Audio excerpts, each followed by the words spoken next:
Hello, everybody. Welcome to the maiden voyage of cyberhuman frontiers. Stay tuned. It's going to be a wild ride.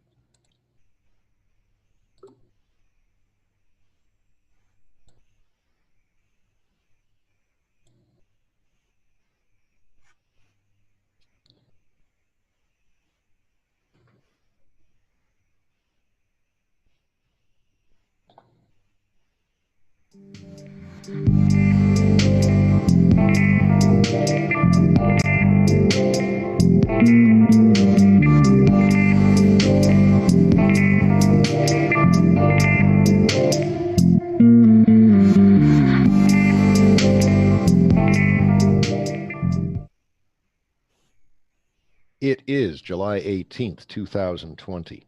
You are watching and visiting with us on Cyberhuman Frontiers. We discuss all things technological as they relate to the world that is changing around us very quickly. And we are going to amaze ourselves and explore a territory of technology and inventions and research that are out there, but we might not all have known that they were there, yet they affect our lives. And they have literally stupendous future impact on what could be the improvement of the quality of human life. And you always want to keep in the back of your mind that it's also possible that they could be used for purposes that are less than the most optimal, and it depends on who gets a hold of it. So whether technology is good or bad is really never about the technology itself. It's about who uses it. So we welcome you to our exploration, and I'm going to just start off by introducing my compatriot in this most effort. Optimal. That is Mr. Depends on who gets a hold of it. And so we're going to start off a little video. How are you tonight, TMC? How you doing? Doing good, Andy. I'm excited. I think this entire journey that we're going to embark on as it unfolds, I think it's going to be very, very interesting. So I'm excited. Isn't it? It's so amazing. And we study it, we have our noses in it. And so to us, maybe some things that we've actually become accustomed to thinking about are not so amazing. But sometimes if I take a step back and I say, wow, you mean we can really compute at that many gigaflops a second? And that's, using computer lingo for how fast a computer can run versus just 30 years ago. And it's like, wow, I remember when computers were as big as a bread box or as big as a refrigerator and they couldn't do much. And so there's this thing called Moore's Law, which states that the complexity and the power and capacity of technology literally doubles every 18 months. And it's generally been true for about the last 30 years. So when you take something and double it every 18 months, and you go 1, 2, 4, 8, 16, 32, 64, 128, 256, somebody help me out, 512. It just grows really fast, and it just grows like crazy. So the latest frontier, and it's generally been apologies for my voice. The latest frontier is that we reached a limitation in terms of what we could do with existing semiconductors. And there are other materials that can be used where you can continue to improve not only the efficiency, but the miniaturization of the functions that are inside what would be your everyday microprocessor. So they kind of reached a limit with silicon as they were using it, and that's what most of the semiconductors in the last 30 years have been based on. And it has moved into using biological molecules as semiconductors. Hang on one second, I got to clear my throat. Sorry about that. Wow, the old frog in the throat. So we reached a limitation with silicon, and we reached a limitation with power and the waste heat generated by the equipment, to the point that investigators and research scientists and very well-funded labs started looking into using biomolecules. But that's not what we're going to talk about tonight. We're going to talk about tonight is quantum phenomena, because quantum phenomena allows another level of speed and accuracy. So what I'm going to do is I'm going to put up a little video, and let's see if I can find it here, giving credit to the people. You can find this. It is one of World Science Festival's videos. And what we're going to do is they have a kind of a nifty little animated diagram of what quantum phenomena and quantum effects is, while you keeping in mind that it is now being implemented at a rudimentary level in computers and in communications and other data processing and cryptology situations, all of which we will attempt to try to cover a little bit of tonight. And as always, we have way more than we can possibly cover. So here we go. And so quantum theory, all right, it's something that was visited and explored by Albert Einstein some time ago. And I will play I'll play the audio in this. Yeah, I will play the audio if I told it to share the audio. Hold on just one second. There we go. And I'm going to put that back up.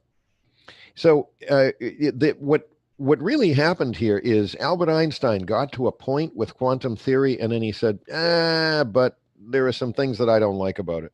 And then he got old and he stopped working on it, and I don't know what happened after that. But since then, many other scientists have come along and revisited the concept of quantum theory, and they have found that it works. And there are some classical experiments that illustrate the decentralized wave and particle nature of but the double function that can be exhibited with ordinary household items, literally as simple as with a laser pointer and a comb. You can reproduce the double slit experiment. You're not going to know what this is, but it doesn't matter in this discussion, because I want to get right into this animation because it's just so cool. So anyway, here we go. Quantum theory. This is what's on the block for discussion tonight. And so, all right, these guys are going to talk. And right away in this illustration, you're going to see a bluish ball, and there's an arrow on it pointing up. But it doesn't matter in this discussion. Indicative to get right into this animation spin just of that. And that is a quantum particle. It is an electron, in fact, in this case. And they're going to talk about this, and then they're going to take you a little further. And it's only a couple minutes of it that we have to watch. Here we go.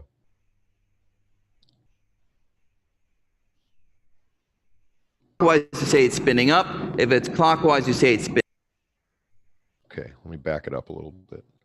There's actually a New York Times article on it, and you see that they call the theory not complete, much as Gerard was describing. And it's good to get a feel for why it is that they came to this conclusion. And it involves... Now, they found that it wasn't complete, right? But since then, we've had a lot of people working that whether the theory is complete or not, we're able to use it. We're able to utilize those principles, and it's being integrated into actual functioning computers now, which is amazing. So it probably still is somewhat of an incomplete theory, but that didn't stop people from building devices to be able to use it. So here we go, a little more. This idea of entanglement, and I'd like us to walk through that, just some of the key steps. And it's good to do it in the context of an example. It's not the example that Einstein and his colleagues actually used, but it's an example having to do with a quality of particles called spin. So just to set it up, and then I'll... Okay, that's important, because that's what it all centers around. So at the atomic and subatomic level, all of the particles, or particles that we're concerned with, have a spin. And I'm going to keep going, excuse me, because we want to get right through it. Let the panelists take it from there. When we talk about a particle, say like an electron, it turns out that has a characteristic called spin. You can think of it almost like a top that's spinning around. And roughly speaking, using classical language, just to get a feel for it, if the spin, say, is counterclockwise, we say it's spinning up. If it's all right, so what he's going to say here is it's either going to spin up or down, or if you were to look at this from the side, like over here, you could then say that its spin was either clockwise or counterclockwise, but that might complicate it a little bit, because in the truest, simplest way to look at it, when you're looking at it from this direction, it's either spinning upward or it would be spinning downward. So that's what he's doing. You can maximize your screen if you want. I could, but then the video is not going to play as well. Oh, I'm sorry. I can try that. Let's try it. What I'll do is I'll reduce resolution, and we will enlarge the screen, and then let's see how it plays. All right, here we go. As you say, it's spinning down, and weirdly, a particle can be in a mixture of being both up and down, using your language of the and. All right, so out in the universe, there are particles that spin up and spin down. So and if you were looking at it from the side, they're either spinning clockwise or counterclockwise. This is important, everybody. This is about quantum mechanics. It's about quantum phenomena, and it's about computers that are coming to a city or town near you that just might have quantum computing chips in them and other stuff. So we go a little further. And only when you measure the particle do you find that it snaps out of that mixture, and is that in the case of the particle. All right, so at the moment that one decides to take a snapshot of the particle, it was either spinning up or down. It's either up or down, but you only know it when you observe it and you take that measurement. That's key. That is absolutely key to how quantum mechanics works. Manhattan, it was either at one location or another. Here it's one spin or another. It's spinning down or up, but it's definite after you do the measurement. You never find it in between. Again, you can do a second measurement and say it snaps out of this. Okay, so another measurement was made on the same particle, and at that point in the measurement, it was spinning up. Okay, so far it's pretty simple. This is all very easy to TMC. Are we doing this in a way that seems to be all right? What do you think? Yeah, it's fine. We're kind of jumping right in the middle of quantum, which is what it is. This is, yeah. All right. Well, let's go a little further here. Yeah, it's good to get the visual. Spinning up. I'm sorry. Say again. It's fine. I think it's good to get the visual, but I think at some point we do need to come back around full circle and kind of set the table with applications. Why we would use it. Yeah, or just quantum in general. Anyway, it's fine. This is great, because this actually has everything to do with the way that quantum communication networks, when you think about a quantum internet or quantum computation. And I think that's the frame of view, so to speak, that you're trying to present here. There's a lot more to quantum physics and quantum mechanics than strictly looking at an electron and observing it and having it change its state, whether it be an upspin or a downspin.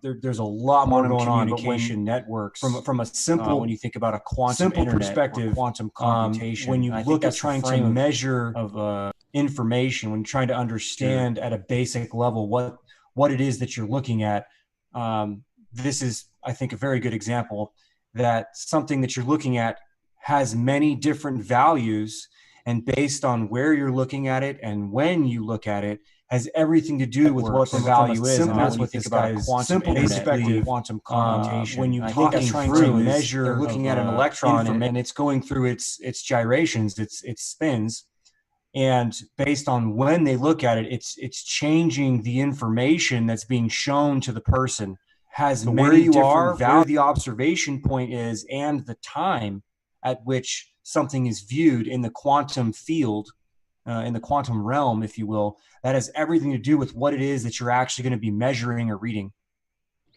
Right. The observer is very important. That's what I get from that is the vantage point of observation, and the time at which is measured is very important.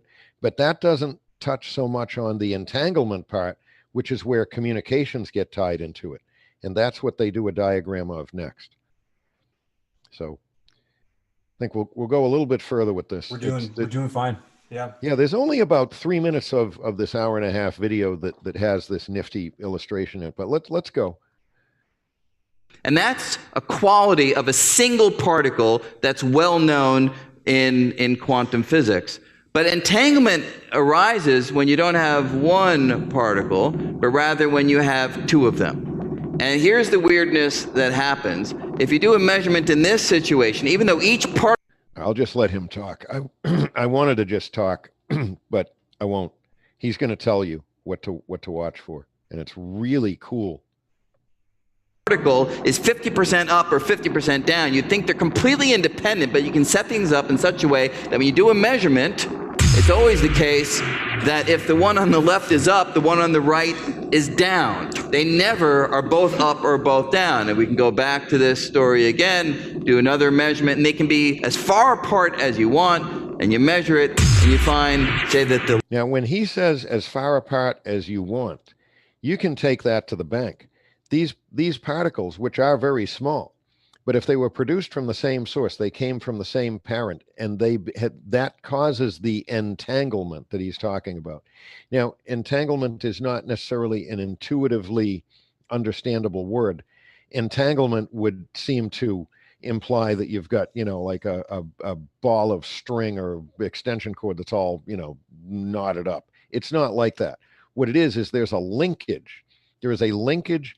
We do not understand how this linkage works and what its nature really is. Let me go back to where it was a little bigger here. Percent down. You'd think they're completely independent, but you can set things up in such a way that when you do a measurement, it's always... Okay, this is the linkage. We, as of yet, to my knowledge, do not know what this is. What we do know is that it exists. This is the quantum linkage that he is calling entanglement.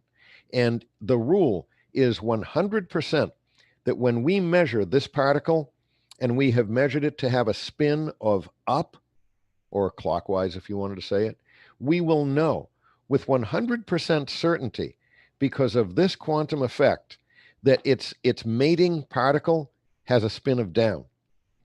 If this one's up, this one's always down. 100% of the time. It is a law of the universe. It works every single time. Now, this can be exploited because we know that if we're able to measure, if we've created let's say, a whole stream of quantum pairs like this, and if we are taking measurements of one set of them over here, then we can know what the state of the ones that are entangled with the first ones, the blue ones. We're going to know what the state of the red ones is at any time that we measure a blue one. If the blue one was up, we know its mating red one was down, always. And it's because of this quantum effect. But what he said was they can be any place. Well, yeah, they can be any place. They can be 10 miles apart from each other. So think of communications when you've got a pair of quantum-enabled communicating devices whereby they don't need wires. They don't need Wi-Fi. They don't even need Wi-Fi, all right, which is RF. They don't need that. And the rate of communication between these two is either immeasurably quick, or it's way faster than the speed of light, or what. It's really amazing stuff. Anyway, it's instant. It's instantaneous. That's what we think. Yeah, as best we can measure it, it's instant. Right. It's based on what medium it's traveling over. So they have quantum over fiber optic networks. They have quantum over wireless networks. They have quantum over gravitational wave communication networks. And when you start getting into those types of networks, gravitational wave type networks, you literally could have quantum entanglement occur planet to planet. Planet to planet, or further. Right. Oh, galaxy to galaxy. This is huge, TMC. This is so huge. I don't know. I get excited about stuff. And so think of this. Think of an application, and we're going to show you some patents, at which point I'll probably turn it over to TMC, although we know where we want to go, because they're working on this and they're developing. Think of this as the file server. Think of this blue ball as a file server, okay? And it has quantum-enabled technology in it, okay? And now think of this as your terminal, shall we say, at your home or wherever you are. You want to get what's over here and be able to get it here. It does not require wires to connect these two. If these two came from the same parent, if they were spawned from the same energizing event, and there are lots of ways to make an energized particle, then as long as they came from the same energizing event, then there is no need for a connection between that file server and your terminal in order to get the communication across. There's no need for it, and it's faster than anything electronic that we've ever built before. Anyway, he goes on.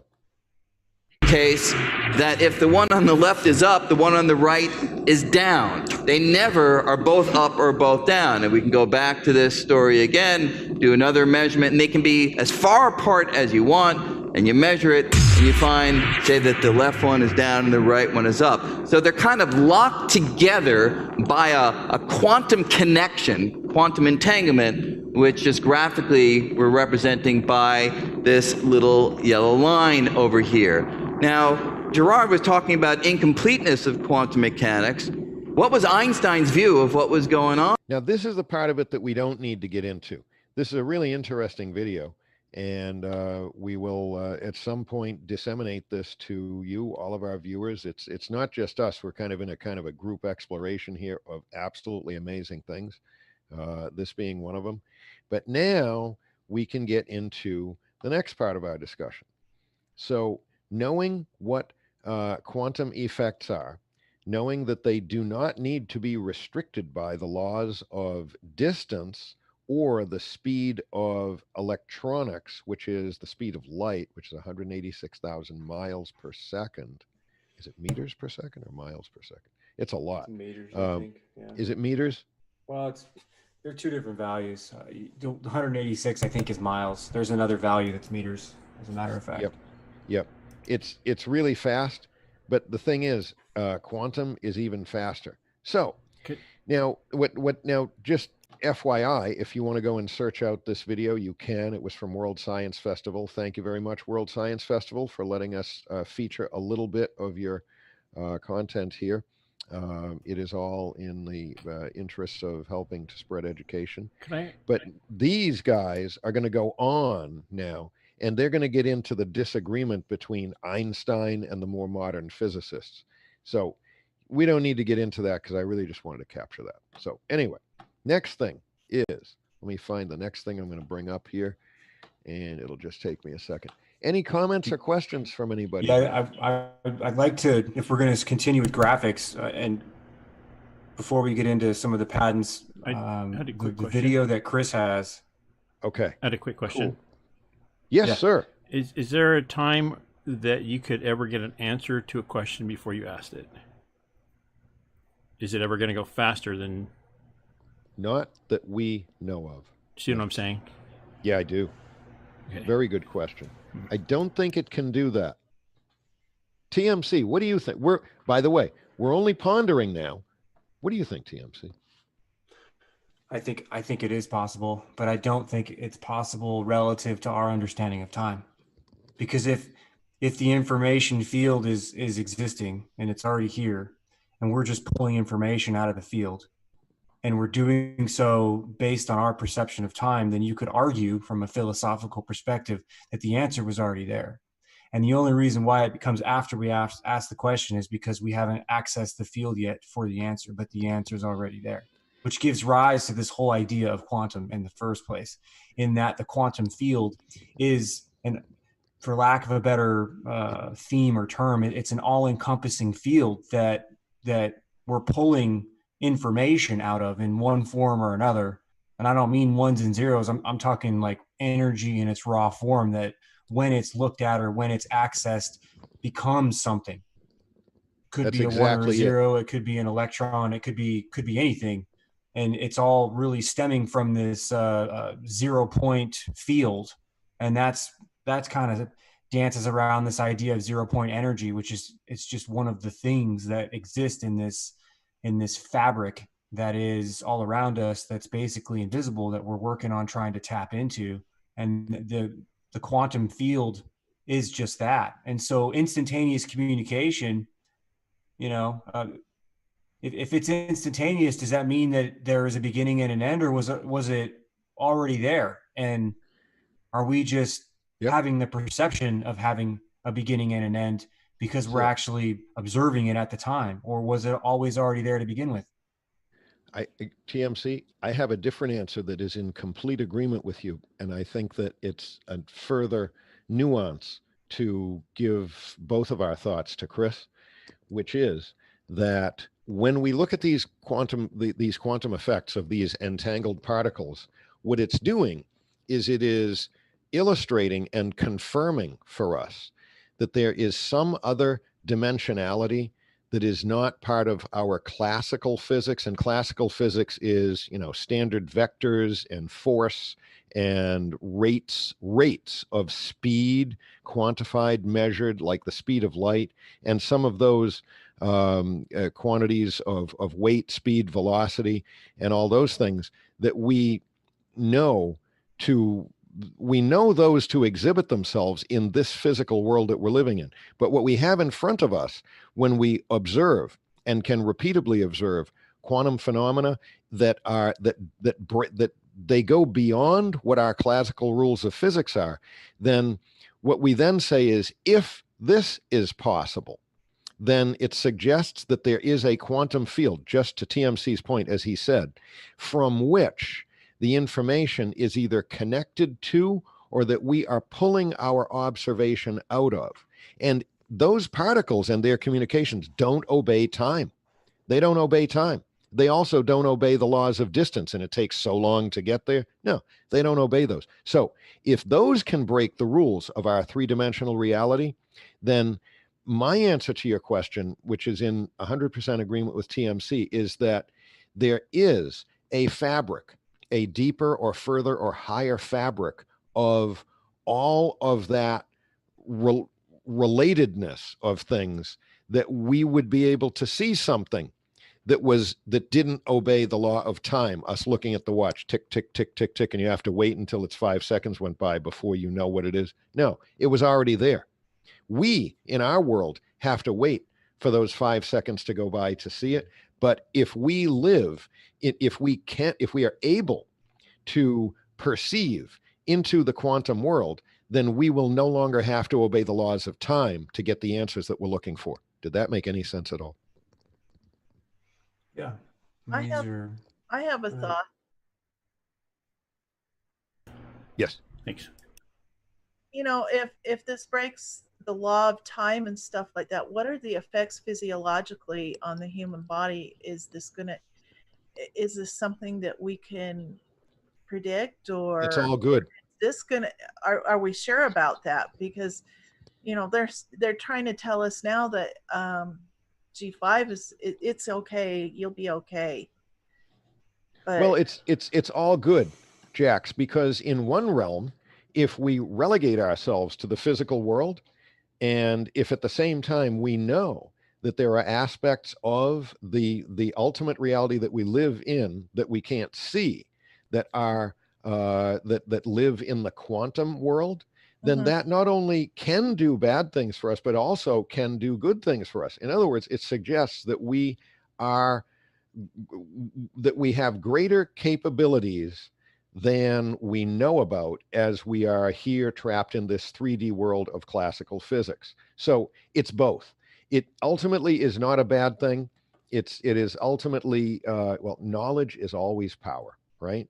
And to quote one of our very good fellow researchers, you don't know what you don't know until you don't know what you don't know until you know it, then you know it. Something like that. I have to ask her how she says that, but she does a good job of it. Knowledge is power. It's all good. It's going to have as many good effects as bad effects. But the ultimate thing is, if there's a part of our capacity that we don't know about, then we're not using it all. Right? So now it gets back to the other question, Jax, which is, who's going to use it?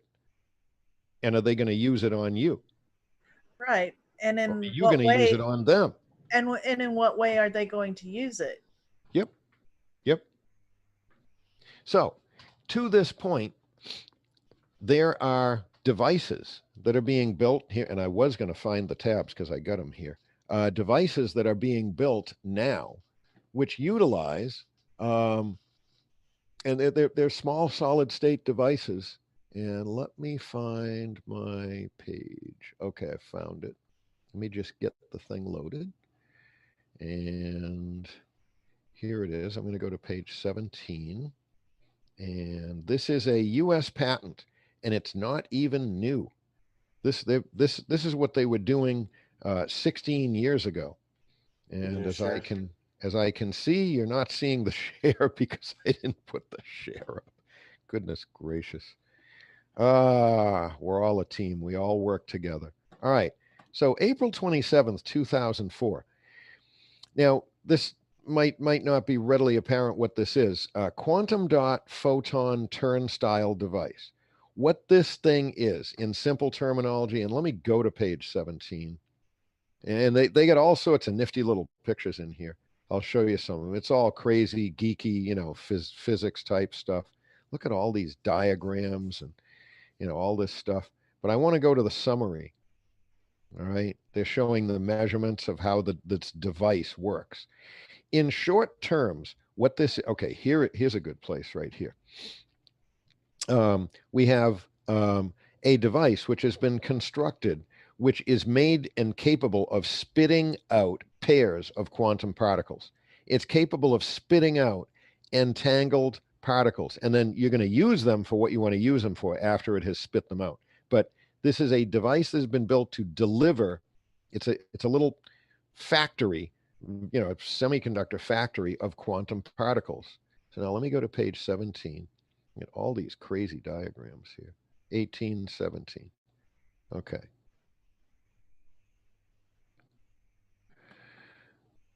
Okay, so here we go. And let me, I don't know if I can enlarge. I hope you can read this. I'll just read this one paragraph. Recent progress, and keep in mind, this was 2004, in the field of quantum optics has enabled scientists to perform experiments.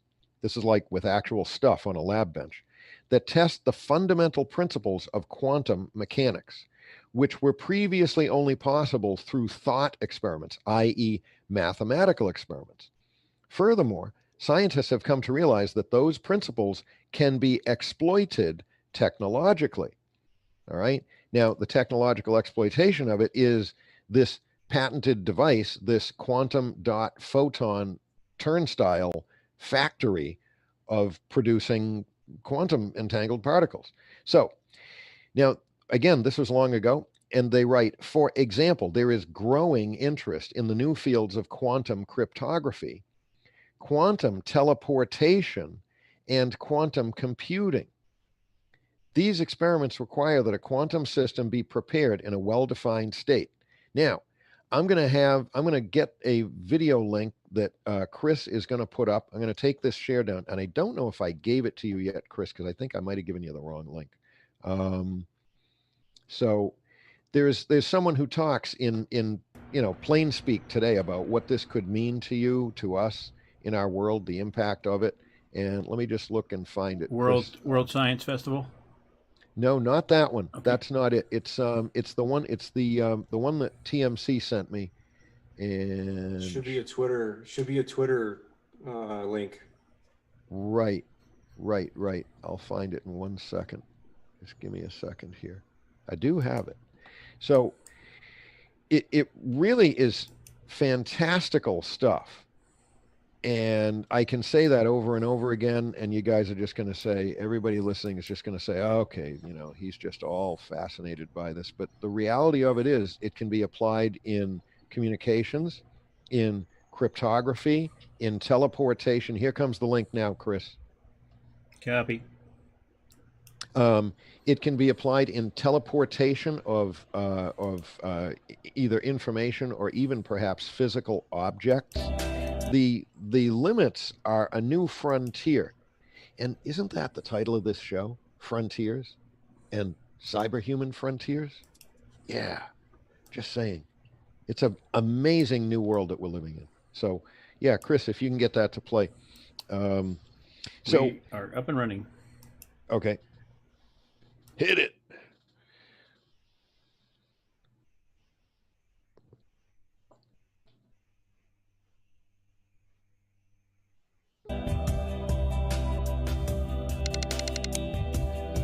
I'm Brian Greene, professor of physics and mathematics at Columbia University and co-founder of the World Science Festival. Teleportation is one of the weird ideas, and there is a version of it that physicists now routinely make use of. Nobody is teleporting people from place to place, but we can teleport individual particles. We can take a particle at one location and in some sense create an absolute identical version of it.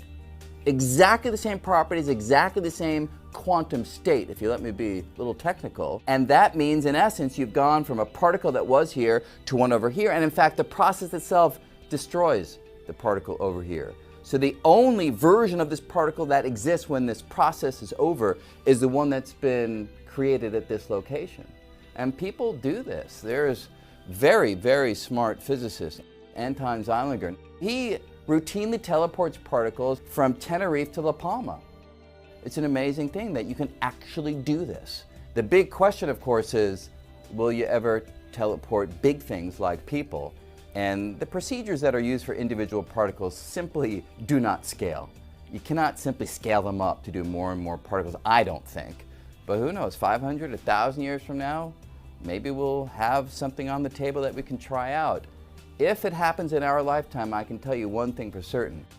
I will not be the first person who goes into that device. And comments, questions, thoughts?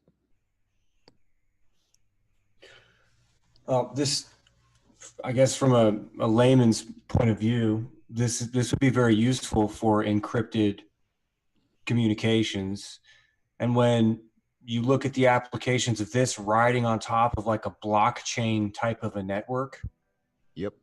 True, uncrackable, cryptographic information. I mean, where you can generate something in one location and create the very same identical characteristic somewhere else. And then what you originally started with has then evaporated, no longer exists. Right. All traces are gone. Yeah, the implications of that are right. Yep. The implications of that are huge. That's the ultimate blockchain security, because as long as it is in the quantum world, nobody can hack it.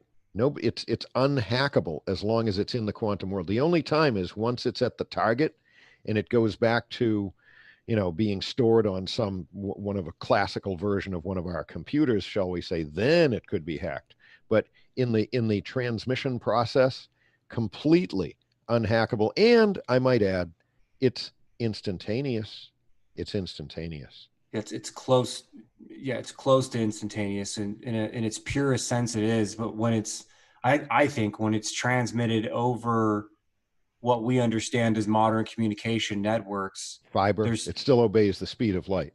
Sure, or wireless, it would still obey the speed of light as it relates to photons and their slowing, their speed characteristics going through different mediums, whether it be the air or solid objects or plasmas or anything like that. So the other part about this is if the signal is intercepted before its intended destination, then the information itself is destroyed because the point of observation now has changed. That's right. It goes back to what we were watching earlier in that first video, whereby the observation point has everything to do with what the state of the information or the particle is. So if it's being viewed without, or if it's being viewed from a point or a perspective that is different than what the sender and the receiver agree upon, then the information itself, you can't even get the information. Yeah, you can't. That's right. That's right. That's exactly right. So that would imply that it is not interceptable, right? It can't be eavesdropped on, because Guess what? The magic particle, In order for someone to observe it or eavesdrop on it, they would have to have the magical entangled particle. Yeah, they And have if to they have don't the have that, if they don't have that, then they are not the target, and you can't eavesdrop on this. In other words, that linkage, what's going on? Let me get that little linkage up here. That little that wasn't it. That little linkage is not something that anybody else can see, because it's a communication between the source where you're sending your encrypted information and the target. And it only goes between those two particles. No third party can come in and listen in on this entanglement stream or whatever it is. We don't even know what to call it. Nobody else can listen in on that. So, real secure. And all the way back in 2004, this was a phenomenon that was observed, and they figured out a way to exploit it to the point that they were able to do actual real experiments. And since that time, devices have been made that can spit out, and we have many references in here.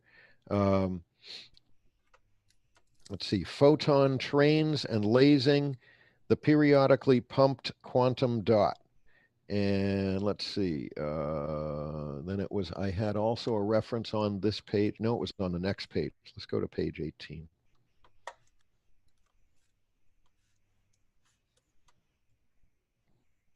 Okay, it is an object of the present invention, I'm reading right here, to generate pairs of polarization correlated or polarization entangled photons, pairs of them.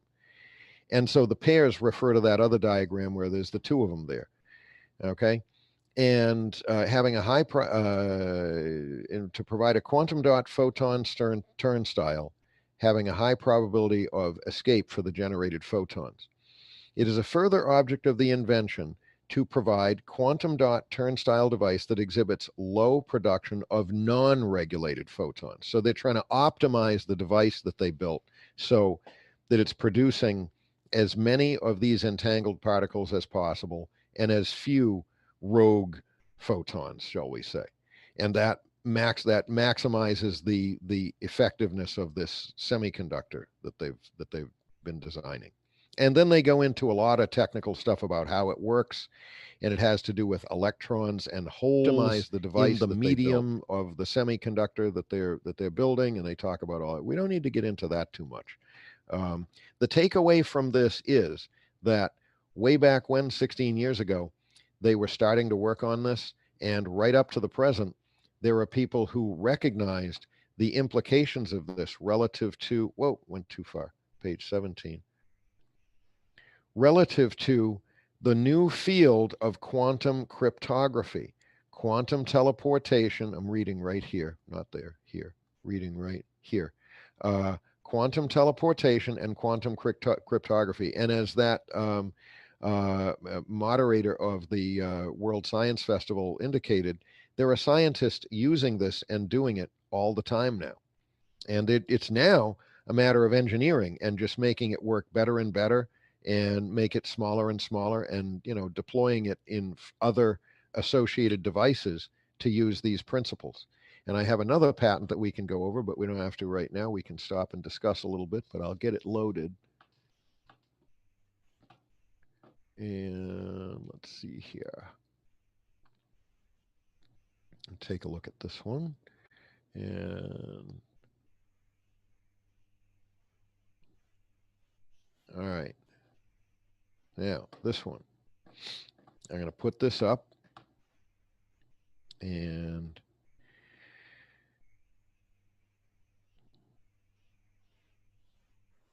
here we go. I think we're going. Okay. So, May 5th, 2020. Now, who would want to be able to use a really high security, cryptographically secure method of communication? Well, it could be a bank. So lo and behold, in May 5th, 2020, the Bank of America applied to patent whatever the latest iteration of this device, which in 2004 was rather primitive, and now add 16 years and apply, how we know the technology advances. And they now have applied for a patent for electronic security keys for data security based on quantum particle states, which is the animation that we just showed you.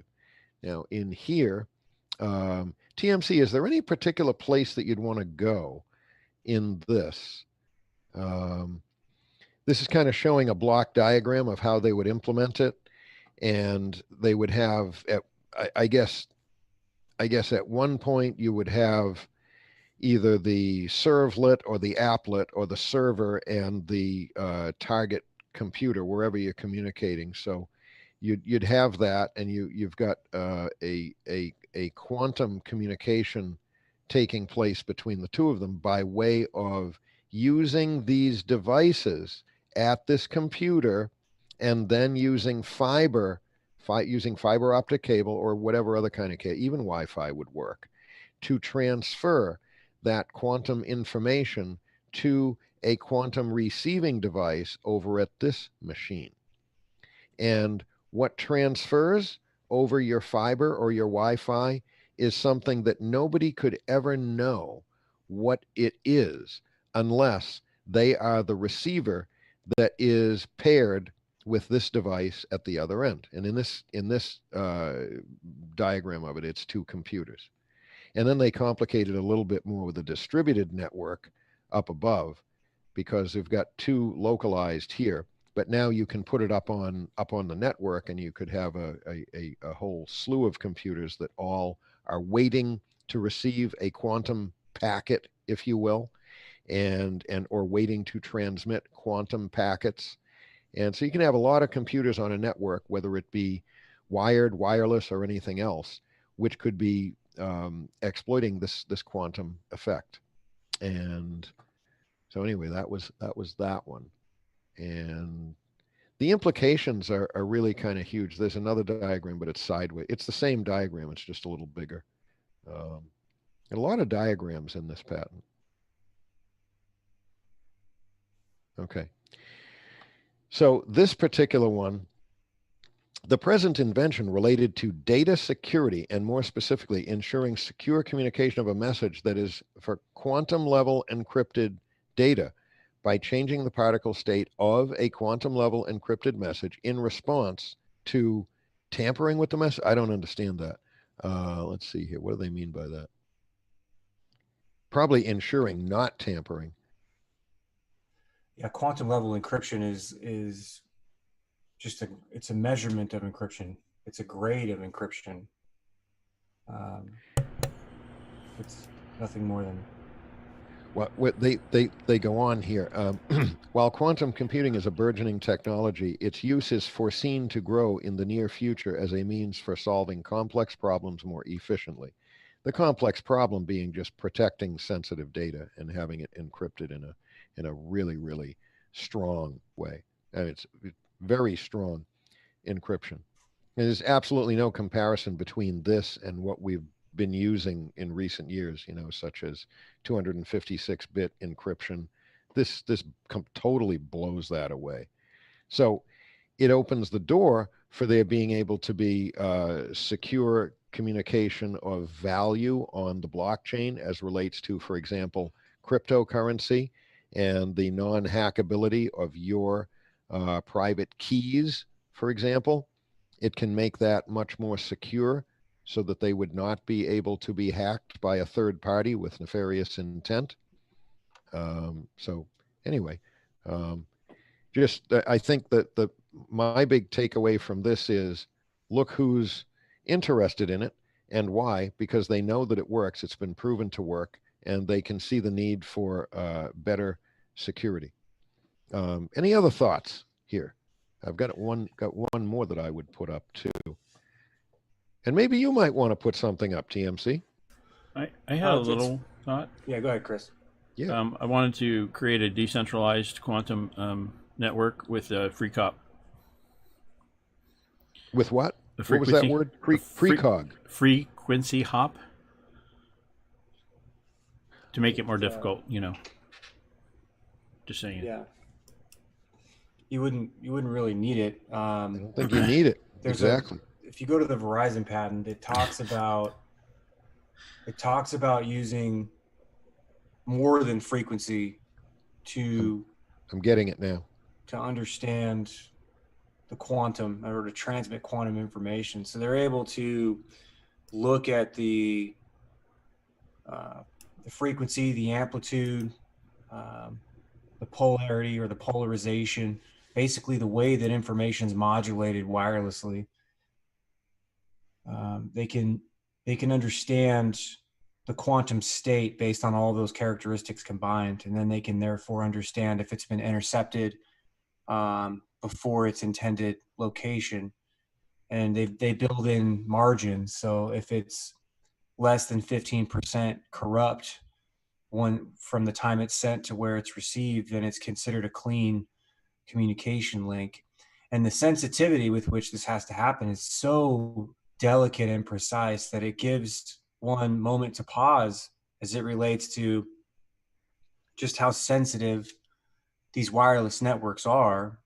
If they're able to understand a foreign pinging or a foreign probing of a wireless signal, such that some other energy that's coming into contact with this wireless transmission is able to change the polarization, or to change the frequency, or to change the amplitude, even ever so delicately and ever so slightly. To be able to recognize that and understand that it's some foreign actor, if you will, some foreign signal that's trying to intercept the communication, versus dust in the air, versus a change in the moisture content in the air, versus a change in the temperature in the air. To be able to understand the difference between all of those things with such sensitivity that you're able to efficiently transmit quantum encrypted information really gives myself a moment of pause as it relates to just how sensitive these wireless networks are. And by the way, I couldn't find, I don't know what I did with the Verizon patent. I don't know where it is. I got it here someplace. Just had it. I was just saying to bring it to a ludicrous level, but I didn't think we would really do it. But if we did ever do that, I wanted to put my patent in for it. Yes. Yeah. Just to have staked your claim about it, right? Verizon's already done it, buddy. So let me. I'll take share. If you've got it, that would be good. Yeah. Let me.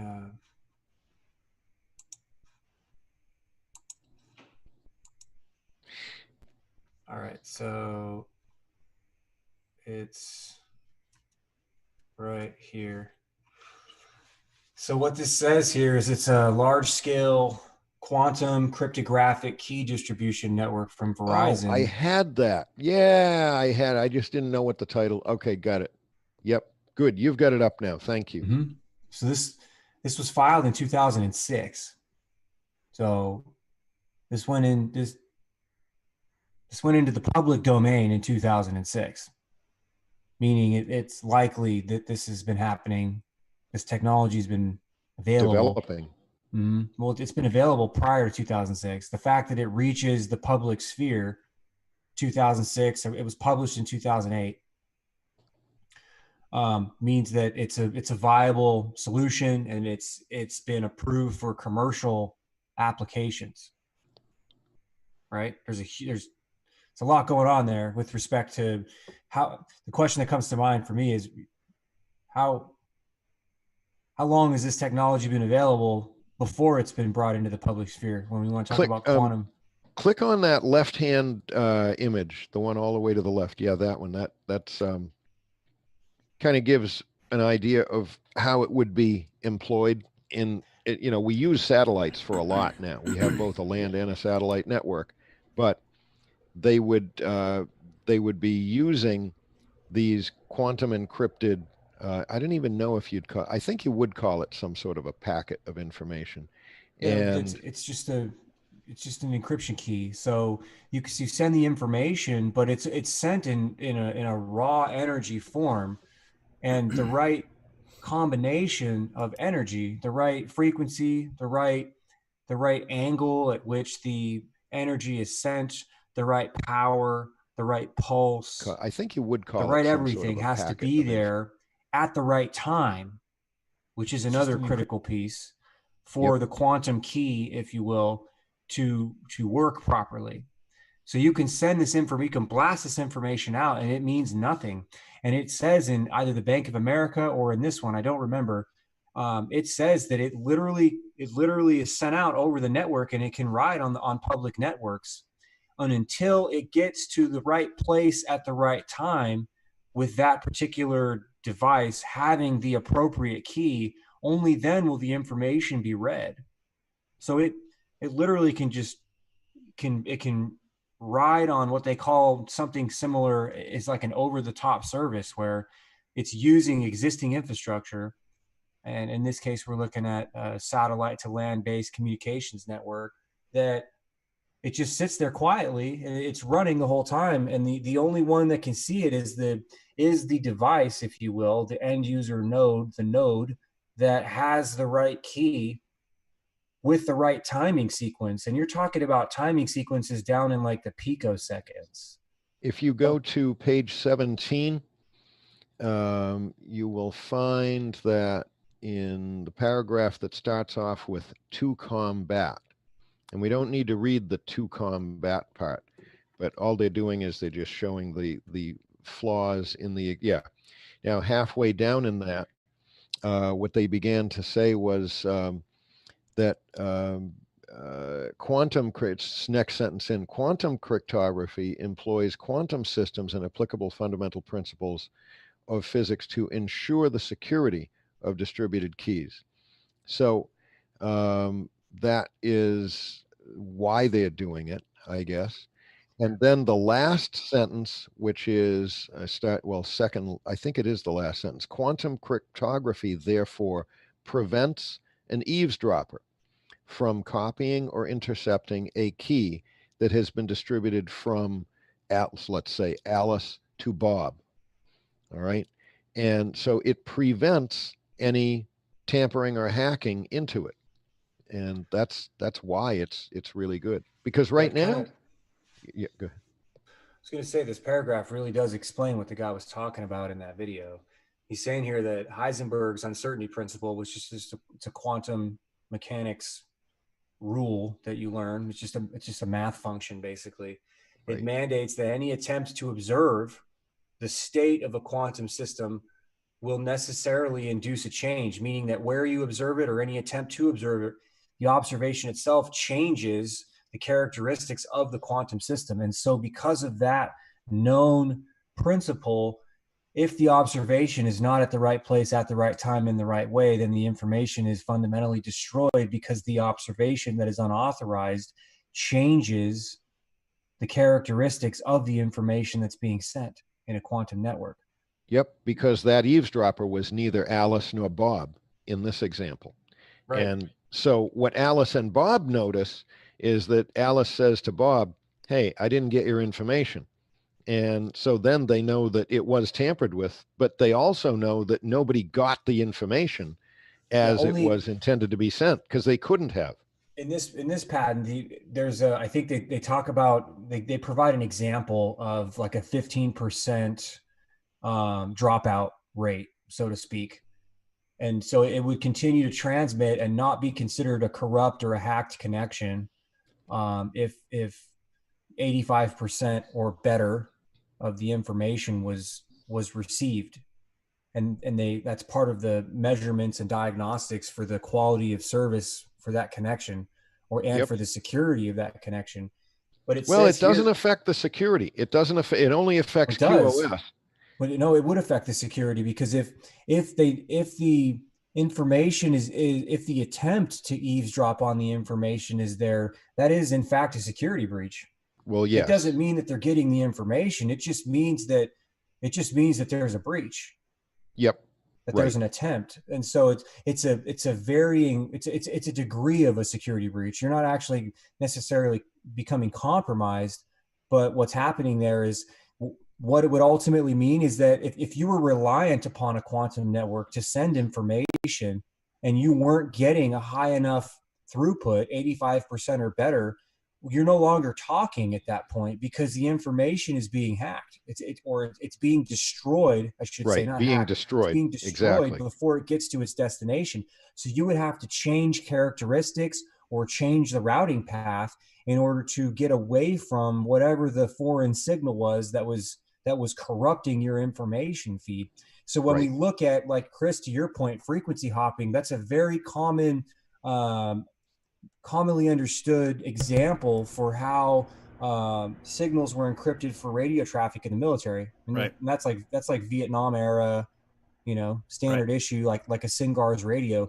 It's a very linear, basic, clear, and good example of what we're trying to, I think, illustrate here, whereby in a quantum network, the information is traveling around so fast, there would be multiple points, multiple directions, multiple paths for information to be sent. And because it's quantum, it's going to go as fast as the networks will allow. And at this point, especially from a satellite, if you're beaming down energy down Speed of onto light.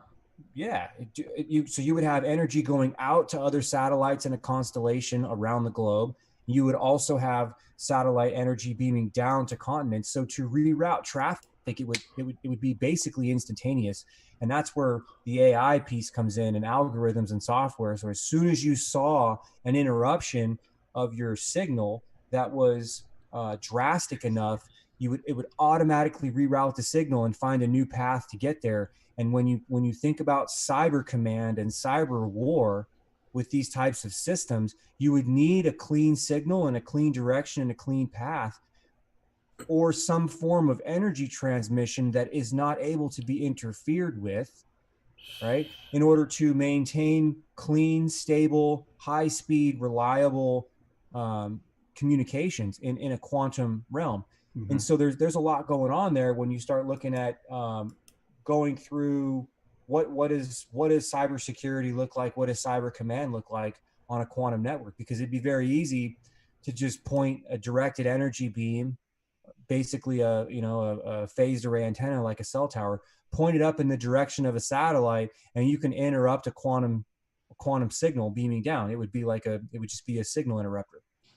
So to get around that, you would need to have multiple ways of getting your information through, or you would break your signal up so that you could have 2, 3, or 4 different simultaneous transmissions that need to converge Right. in order for a signal to come through clean. And then if one was gotten to, that would just be pulled out of the bundle, pulled out of the Right. trunking. Right. And Right. the information could continue to go through. And from a cybersecurity perspective, at that point, that's like that signal or that pathway, that channel then becomes bait. You then use that to figure out where the interference is coming from. To answer your On- question from earlier, real quick, I have an article saying that China had the first quantum network up Yeah, that's in not August true. 2016 in Yeah, satellite. It's not true, because I mean this is a United States patent from 2006. I'm just saying that they're Sure. No, I'm with you. openly I stating remember China. seeing that. Yeah. Mm-hmm. I remember saying that. You and I think know that's not us. Yeah. They've had. I think they've had quantum networks for a couple decades, man. I remember in the 90s hearing about a guy firing off a laser beam and it hitting the target before he shot it. My dad used to work at IBM and do stuff like that. Interesting. And I remember as a kid hearing about that. Yeah, it So might the be something to that. where In were we? to the to a little bit more of what you were getting to in terms of having the necessary security and maintaining throughput, over in the next column on where it's got a number 40 and 45 next to it on my version of the PDF. It is under the detailed description of the preferred embodiments, and it starts with line 25 and then goes to 40 and 45. Can you still hear me? Yeah, I can hear you. What are the few first words that you're looking for? It is land-based net. Okay. Land. Land-based networks using quantum cryptographic nodes may further distribute. I can just read it, or I could share it. I can actually. You said land-based, land-based. Yep. But let me share it because I've got it right there. It's not going to display quite as well as yours did, but I can point us to it. Yeah, it doesn't like land-based. That's oh, that's why, because it's hyphenated. I got it right here. I'm sorry. I grabbed Land-based the. networks, you said? Yes, I All grabbed the right, share. cool. Yeah. So right here, they're seeing the issue that you brought up, and so what they indicate is that that using a land-based network nodes with which the keys have been distributed. So here they write a space-based or Earth orbit-based satellite network controlled by a key management system may distribute encryption keys to land-based network nodes using quantum cryptographic techniques and free space links. So what happens here is if somebody eavesdrops on one, that one gets destroyed. They've got it in multiple places, and nobody can actually get the actual information unless they have the correct key. But they can intercept as many times as they want, and all they're going to do is destroy the content of the encryption key. They won't get it. So the land-based network nodes may further distribute the encryption keys out to customer sites using, for example, fiber quantum cryptographic key distribution. And then finally, by combining satellite-based quantum key distribution with land-based fiber quantum key distribution, secure end-to-end encryption may be achieved across large to very large scale networks. So they actually talk about combining the two, and it would actually be more than one. There's like one level of an encryption key and then another one for the other land-based application. So that and none of them, if anyone tries to eavesdrop on any of them anywhere along the way, they will not get the key. All they'll do is interrupt it from getting to its source. Anyway, so what does this all mean?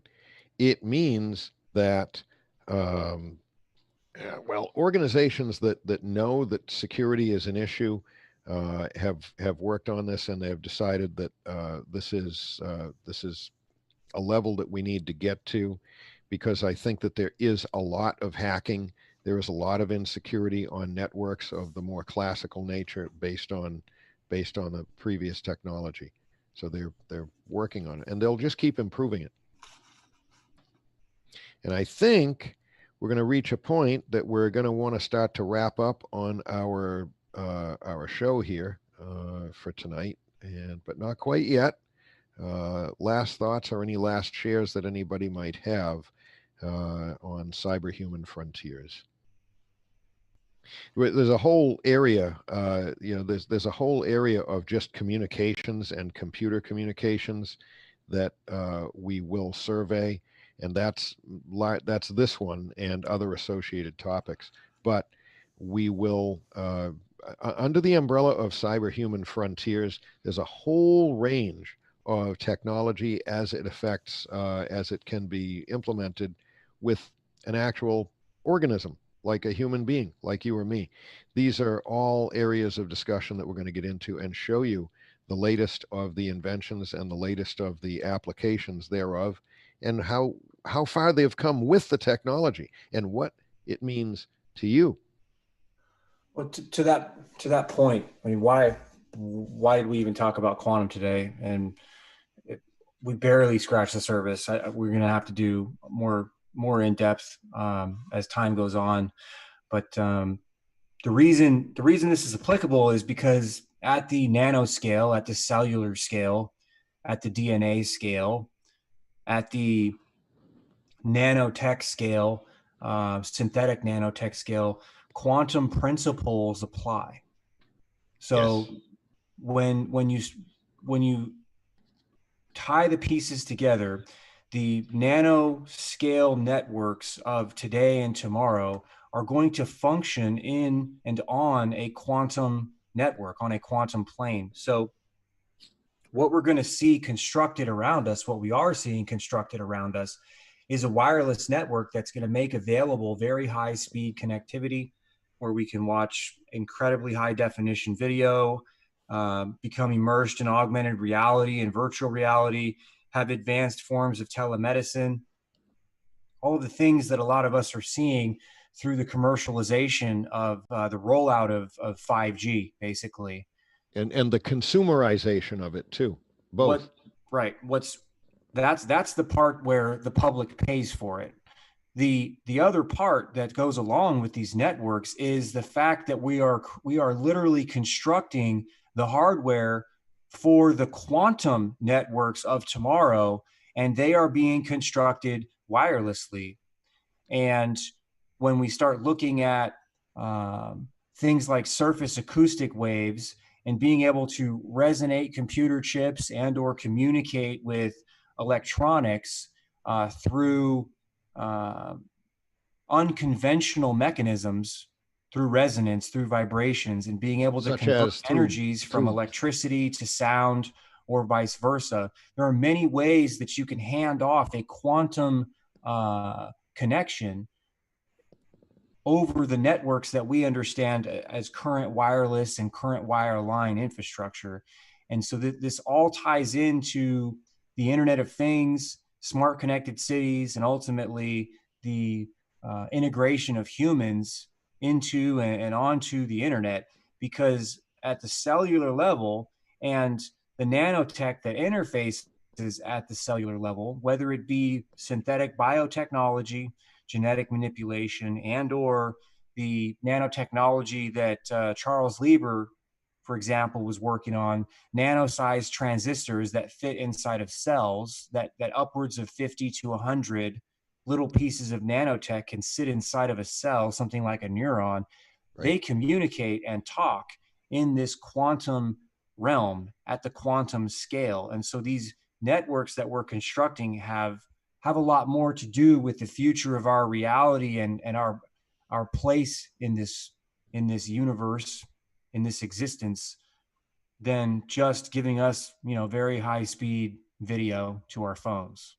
It's more than that. In one sense, I mean, there are a lot more pieces, engineering pieces to be worked out, but in one sense, with the existing infrastructure, both with 5G on the outside of a human, let's say, and with the nanoscale designed semiconductor devices that can be incorporated into an organism, it really is going to be just a matter of flipping a switch and running it under the quantum routine of communication versus those that obey the standard physical world, give or take, because there'll be transitions between. When you go into the quantum world, that's one area, but you can go in and out of it. And that's a little bit of what they were talking about in that patent, where you do distributed networks. There'll be quantum communications in one part of it, which are necessary for the security that they want. But then they can come out of that and use more classical, more of the customary systems. Same thing would be true with the nanoscale biotech. I think that once they've built the devices, then enabling them for quantum communications and quantum effect is really just going to be, I don't know what it is, but it's not going to be as difficult as getting it all built initially. If that makes any sense. You have to kind of have to wrap your head around 4 or 5 technologies at once to understand this whole picture.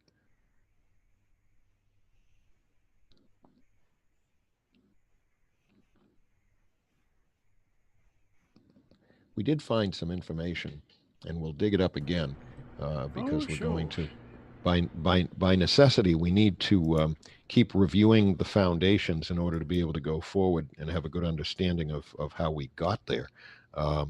There was a group, and we'll locate it again, whereby they observed some sort of quantum phenomena occurring inside of an unmodified brain.